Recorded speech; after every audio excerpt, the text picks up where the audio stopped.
சிறு வயதில் பேரறிஞர் அண்ணாவுக்கும் தலைவர் கலைஞருக்கும் எப்படி நாடகத்தின் மீது பற்று வந்ததோ அதேபோல் தளபதி மு.க.ஸ்டாலின் அவர்களுக்கும் நாடகத்தின் மீது ஆர்வம் அதிகம். அவர் வளர்ந்த சூழ்நிலை அரசியல்வாதிகளின் கருத்துக்கள் உலா வந்த காலம்.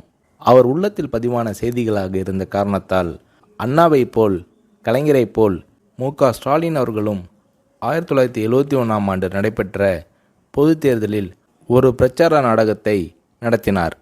முரசே முழங்கு என்று பெயர். நாடகத்தில் தலைவர் கலைஞர் வேடத்தை தளபதி அவர்கள் ஏற்று நடித்தார்.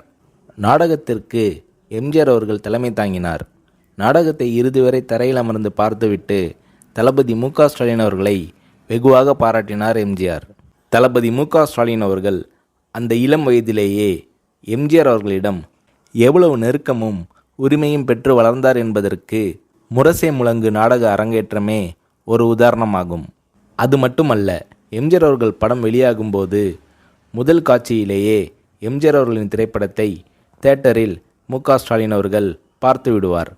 எம்ஜிஆர் அவர்களும் தொலைபேசியில் தொடர்பு கொண்டு, என்ன தம்பி படம் பார்த்தியா, படம் எப்படி உள்ளது என்று ஸ்டாலின் அவர்களிடம் கேட்பார். மு.க.ஸ்டாலின் அவர்களும் தான் ரசித்த காட்சிகளை சொல்வார்.